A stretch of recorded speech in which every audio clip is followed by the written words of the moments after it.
Be out soon, September 12th, 2023. In this patch, we do have a couple of things that they have fixed. Obviously, they led to some of the hints for this and what's going to end up happening. But these are going to be the changes, as you see on screen right now. Patch notes. Fixed victims trap collision issue.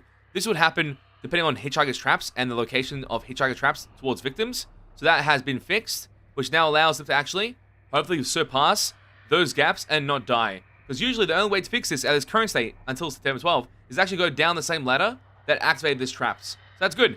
And I'm loving the transparency. Something to keep in mind, this transparency this early before the update's actually out is very good. Because the community can react to it, understand if they like it or not. They can use that feedback and maybe adjust some things to help out as well. Especially things that do with the actual lobby screen. So we'll talk about that as we go. So that is one thing they fixed with the traps. Really nice. Perking up achievement was a bugged achievement. Now that can be actually completed. So that's cool. And this other achievement here. So you can carry on achievements, so that does work out. So that's not too bad. If that's now applicable, so if you want to get 100% on the game, through trophies or achievements, you actually can do it. Really nice. Another one is continue on to the lobby end screen. So this was the issue as well, which I believe was the actual escape. When you leave a match, you would have the exit screen and the next lobby screen intertwined together. And you actually couldn't go to the next match until the match was completed, or until your 60 seconds was up, until you can jump into the next matchmaking. So it looks like that's something they're addressing as well, to help out speed up the process of going to the next match for full active players. So I wonder if this actually carries on the existing players. Like other people that press next, does it take them as well with you, or does it find a whole new lobby? That'd be really fun. Let me double check. Yeah, I think that was the case. Okay, cool. The next fix they did was continued missing the custom game end screen. So that's been fixed. So the mates were playing custom games. That's done. Another change is the battery match start state, which now will be on by default. So that's 100% on. That won't be gone. This will help the family members get to the task at hand and set up for matches faster. So what ends up happening here with this mechanic, I did talk about in the last video, which is by having these opportunities to actually set up those events early, when the generator is on and now the battery is on, the family can get to the action and cause havoc through activating blood buckets to Grandpa, feeding Grandpa blood and to reach level 1 as quickly as possible so they can jump into the basement. Or if they're playing Hitchhiker, setting their traps in the house or wherever they may want to actually protect the area from those victims. If they're playing Cook, set up the padlocks, and they still have enough time to collect blood.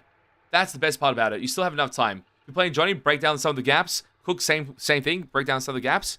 There's a lot of opportunity that this allows to create pressure for the family towards the victims, closing the opportunities they may have initially until they've opened it. So that won't be opened usually at the start of the game because everything's been closed by the battery start. Really nice. Then we have respect option in lobby is now been removed. So you cannot respect anymore. So I did say this was a thing I think they were thinking about. Like if you jump into the lobby, you had 5 minutes to respect your character depending on what you're versing. That was the initial idea. And I called it out when I knew from the system the way the respect option was accessible in that screen too. Now that's been removed. And alongside that, the character loadouts and spend any unskill skill points, you can still edit. So you can still do that. That's not an issue. So that's the counterplay there. It's not too bad. And with the respect, will be done only by the main menu. So if you're in the main menu, you can respec and it should be all good. So very nice, good change. This will also help out with another change, which I think is lobby timer, set to 3 minutes right there. That is really nice. So you go into a lobby, hopefully the matches start up quicker because it's more full, but the matches will actually start in 3 minutes. So they're going back to the old change instead of what it is now, 5 minutes. 5 minutes is too long. I feel like I fall asleep between every lobby, so that's been fixed. Good.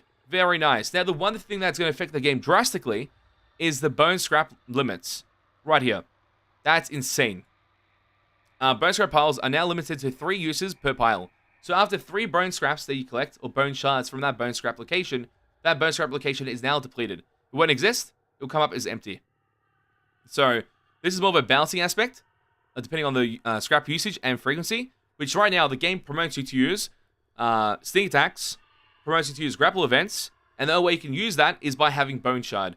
If there's only 3 per stack, and there's only around, I would say, 8 stacks spawn locations per map, there's a very small amount that you can get to, and not many people know the spawns of where all the bone scrap is. It's actually kind of the harder ones to figure out initially when you're learning the game. But that being limited will make everything harder. So if you were doing like challenges like we do, like try and get 24 stabs on Grandpa, that's going to be kind of hard now. Because there's only 24 bone scraps, and we have to use that against the enemy, we have to use that against other people, other teammates are collecting it, it's going to be hard for them as well. But also, in terms of what this creates, essentially creates that pressure game, if they've used this trap early game for sneak attacking Leatherface or going for grapple events between other family members, now there's less usage in that pile, which means if they try to go back to that pile to get a bone scrap and they have nothing there, they're going to start to freak out because their build won't work, like their grapple builds or their empower builds, where you get HP back after attacking the enemy through a grapple event, or sneak attacking enemies as well. There's a lot of things you can do with it, and that is now being pretty much halved. Or I think, yeah, it's actually half or 60% less useful as it is currently in the game. So that is good for the pressure game, the tension within the game, and the more opportunity created for victims to actually die to family because they will lose the options to fight back. So that's pretty interesting to see how that's going to play out, and I can't wait to see that in action. The Cook Lock usage XP farm has been stopped, and the funny part about this XP they get from the Cook Lock is good, it's not bad, but in conjunction with your ability, it's actually kind of nutty. Your ability makes, I think, 50 points per scan, and you can scan up to 3 times in the one location. So you could do that pretty well. But right after that patch, after 3 locks have been placed, you get no more XP. It gets fixed at that point because you've used all your locks. So that's 150 XP only. But right now, if you keep doing it, you get like 4,000 easily. And from there, there's more anti-cheat tuning as well and improvements. So this is just fixing everything. And crossplay for PC isn't on at the moment. So expect September 12th, the PC lobbies will still be ongoing. And there seems to be cheats, hacks in PC lobbies. So please continue to report them via the support system. So I'm actually hoping that this support system is actually useful in some way. The one right here. Hopefully it's very useful and it's actually helping out in that aspect. And they're using it to their advantage to hopefully ban those players to get less hackers in lobbies. So it looks like this is a good patch for balances and fixes to a certain degree. I would love to see more of this and more transparency because obviously this update does come out September 12th, as you see there, which is pretty good. That we're getting this transparency this early, which is like 3 or 4 days earlier than it actually came out. So that's very nice. More of this by the developers. I 100% agree. Transparency is key, especially with a game like this, when the community is so eager to know more about the game. And it's not even just new content. It's just about getting more quality of life changes in the game to make it more fun and addictive. And provide some clarity to some of the things that may be broken at the time. So that's really fun. Still enjoyable. I think this is a good patch. I really do. Tell me your opinions and thoughts in the comment section down below. Do you like the patch? Do you hate it? I'd love to know in the chat and in the comment section as well. But that's it. As always, mates, it's been a pleasure. And if you want to support the channel, you can. Hit the like button, hit the subscribe button, follow us on Twitch, join the Discord, code Lordy at GameStubs, 10% off, and forget one more thing, BTLmerch.com. Thank you.